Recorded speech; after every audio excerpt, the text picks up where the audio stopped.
दूर पहाड़ों वाले जंगल में एक रानो चिड़िया अपनी बहन गीता चिड़िया के साथ रहती थी। गीता चिड़िया दिखने में बहुत सुंदर थी और रानो चिड़िया उतनी सुंदर न थी।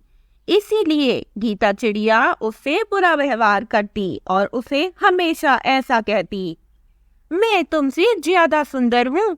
तुम्हें देखकर तो लगता ही नहीं है कि तुम मेरी बहन हो। हाँ मेरी बहन तुम हो सुंदर, परंतु इतना घमंड अच्छा नहीं। जब सुंदरता है तो घमंड क्यों ना करूं? तुम तो जलती हो मुझसे। मुझे गोरी आंटी ने सब बता रखा है। वो तुम्हें भटका रही हैं। वो तुम्हें मेरे खिलाफ गलत गलत बातें सिखाती हैं ताकि तुम मुझसे आकर लड़ो। ऐसा नहीं है, गोरी आंटी जो कहती हैं सच तो कहती हैं। तुमने मेरे घर पर कब्जा किया हुआ है। मैं सबसे छोटी हूँ, इसलिए ये घर भी मेरा है। तुम जाकर अपना अलग घर क्यों नहीं बनाती? गीता चिड़िया अपनी बहन रानो चिड़िया से हमेशा ही बुरा व्यवहार करती, परंतु रानो चिड़िया अपनी बहन को कभी कुछ न कहती। बस यही कारण था कि गीता चिड़िया दिन ब दिन रानो से और ज्यादा ही बुरा व्यवहार करने लगी थी। उसे ये सब कुछ गोरी कवि सिखा रही थी। एक दिन नदी पर गोरी कवि बैठी हुई थी। वहां पर गीता चिड़िया भी थी। गोरी कवि गीता चिड़िया से कहती है, गीता देखा, मैंने तो कहा था तुम्हारी बहन नहीं जाएगी। वो इस घर पर कब्जा करना चाहती है। देख लेना, तुम्हें तुम्हारी बहन हिस्सा नहीं देगी। तुम्हें इस घर से निकाल फेंकेगी और खुद इस घर की मालकिन बनती रहेगी। मेरी मानो तो इसे इस घर से निकाल दो। अभी समय है, बाद में समय चला जाएगा। मैं भी चाहती हूँ कि इसे घर से निकाल दूं, परंतु मैं क्या करूं? वो तो घर से जाती ही नहीं है। मैंने तो कई बार उसे बोला है। अब मैं घर जाकर उसे ये कहूंगी कि अगर वो घर से ना गई तो मैं वो घर छोड़ दूंगी। शाबाश गीता, ऐसा ही करना। इसी तरह मानेगी वो निकम्मी, वरना तुम्हारी बात कहाँ मानेगी। वो बहुत चालाक हो गई है। वो हो नहीं गई, चालाक तो वो थी। गीता चिड़िया घर आकर अपनी बहन से लड़ाई करना शुरू कर देती है।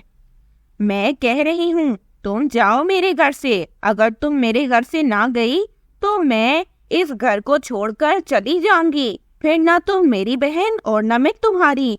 फिर मैं तुम्हें अपना चेहरा कभी नहीं दिखाऊंगी। ऐसा क्यों कह रही हो गीता? हम बहनें हैं, हम हमेशा साथ रहेंगे। तुम ऐसी बातें क्यों कर रही हो? मुझे पता था तुम कभी ये घर नहीं छोड़कर जाओगी। बस ठीक है, फिर मैं ही ये घर छोड़कर चली जाती हूँ। बस कर दो, तुम ना जाओ, मैं ही चली जाती हूँ। रानो चिड़िया बोझल दिल के साथ उस घर को छोड़ देती है। वो एक नया घर बना रही थी। उसका दिल बहुत उदास था क्योंकि उसने अपनी बहन को बहुत प्यार से पाला था और आज उसकी बहन उसके साथ ऐसा व्यवहार कर रही थी। आखिरकार बहुत मेहनत करने के बाद रानो चिड़िया अपना घर बना लेती है। उसका घर बहुत सुंदर था। दूसरी ओर जब उसकी बहन गीता नदी पर अगले दिन जाती है तो उसे गोरी कवि देखकर कहती है, निकाल दिया ना अपनी बहन को? हाँ, मैंने निकाल दिया है। वैसे गीता, तुम्हें जरा शर्म नहीं आती? तुम्हारी बहन ने तुम्हें इतना पाला पोसा और तुमने मेरे कहने पर उसे घर से निकाल दिया। ये आप क्या कह रही हैं? आप ही तो कहती थी कि वो मेरे घर पर कब्जा करी हुई है। एक दिन वो मुझे घर से निकाल फेंकेगी। हा, मैंने कहा और तुमने माना। चलो भागो यहाँ से। जो अपनी बहन की ना हुई वो दूसरों की क्या होगी भला? ये सब सुनकर गीता चिड़िया तो हैरान हो जाती है कि गोरी उससे किस तरह बात कर रही है। फिर उसे एहसास होता है कि उसने अपनी बहन के साथ कितना गलत किया। फिर वो भागी भागी अपनी बहन के घर जाती है और उससे माफी मांगते हुए कहती है, मुझे माफ कर दो दीदी, मुझसे बड़ी गलती हो गई। जब मैंने तुम्हें घर से जाने का कहा, मैं गौरी की बातों में आ गई थी। गीता, आज तो तुमने उसकी बातों में घर से मुझे निकाल फेंका, परंतु दूसरी बार ऐसा ना करना, वरना मैं मर जाऊंगी। तुम्हें पता है मुझे तुमसे कितना प्यार है। तुम मेरी बहन नहीं, मेरे लिए सब कुछ हो। फिर वो दोनों बहनें एक साथ अपने पुराने घोंसले में ही रहने लगती हैं।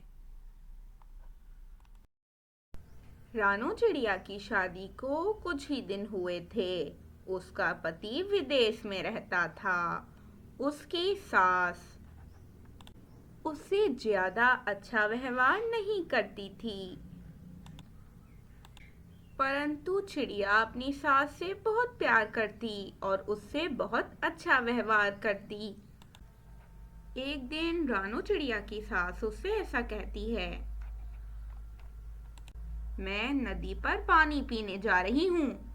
ऐसा ना हो कि तू पीछे से बैठी रहे, तू घर की सफाई कर ले, और हाँ, जब तक मैं नदी से पानी पी कर आती हूँ तब तक तू मेरे लिए कुछ खाने को भी बना देना। ऐसा कहते हुए उसकी सास नदी की तरफ चली जाती है। सास चिड़िया नदी पर आई थी।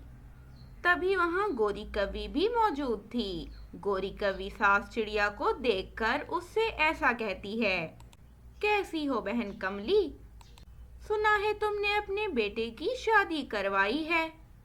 कैसी है तुम्हारी बहू? दिखने में सुंदर भी है या फिर काली कलोटी है? गोरी, मैं तो ठीक हूँ और मेरी बहू भी सुंदर है, परंतु मुझे उसका पीला रंग नहीं पसंद। न जाने उसमें मेरे बेटे को ऐसा क्या दिखा जो मेरे बेटे ने उस निकम्मी चिड़िया से शादी कर ली।